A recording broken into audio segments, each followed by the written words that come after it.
Welcome to this podcast for Brighton School of Business and Management students studying for the HND Level 5 courses. At first glance, ethics can seem unrelated to the business world and in particular to the workplaces that most of us are familiar with, but it is increasingly important for team leaders, supervisors, middle managers and senior managers in all types of organisations to have a knowledge and understanding of ethics.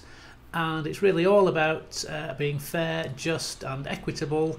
It's about making decisions that, if possible, are not damaging to others, and about having a set of personal and organisational values which ensure that the individual and the organisation behave in a morally correct and ethical way. Section 1. This needs you to discuss deontological and teleological theories, but don't be put off by these terms. There is plenty of information on these topics in your study materials and also on the web. You need to describe them, explain how they have developed over the centuries, and give modern business world examples of how these theories are applied. On the second bullet point, if you search on Google for absolute ethics plus business example and relative ethics plus business example, you'll find some useful material on which to base your discussion. For bullet point 3, think about issues such as discrimination in all its forms, which could include bullying, harassment, fraudulent activity, deceitful activity, and how these can be poorly managed or responded to, resulting in damage to morale, motivation, and to the culture of the organisation. Also consider product and service, portfolio and marketing issues, such as selling products and services which are or which could be harmful to individuals or to the environment. Section 2. You'll need to research and comment on examples of where business objectives are affected by ethical considerations, but in essence it is really about how much, if at all, business objectives such as profit and market share targets, environmental policy targets, quality standards, and also longer term objectives such as growth and expansion, how much these are driven by and influenced by a desire to behave ethically and fairly. Examples to consider could include, for example, tobacco companies targeting the third world as a new market to counter the fall in sales in developing countries, or a supermarket chain offering to build a new school alongside a new supermarket in order to obtain planning permission. And then also consider, as a contrast to these examples, that there are, for example, paper product companies replacing the trees they have used to make their products, and food and beverage companies buying only from sustainable and from fair trade sources.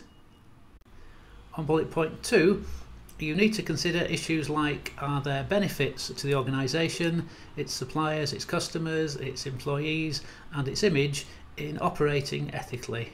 Or will operating ethically put restrictions on an organisation's strategic options or on its ability to make sufficient profit? Or will operating ethically enhance these factors? Section 3. Here you'll need to discuss issues like whether or not a company or business should have morals, should it behave ethically, should it care about the environment, should it care about the local community in which it is located, and should it treat its employees fairly and equally. Most people, I think, would argue that it should, although some would argue that this is unrealistic and that businesses should only care about making profits in order to survive, pay wages, develop and grow larger. The second bullet point is all about what is happening now and what developments are occurring in order to give employees more involvement and more decision-making powers. In theory there's a lot going on, but is the reality that in many organisations these are just empty words. Section 4. On bullet point 1, you could look at a major international level issue or an issue within your own organisation. For the first option, you could look at organisations like Nike, British Airways, any of the global car companies or any of the national or international oil and energy producing companies, for example, and discuss how ethical or how moral they are or are not.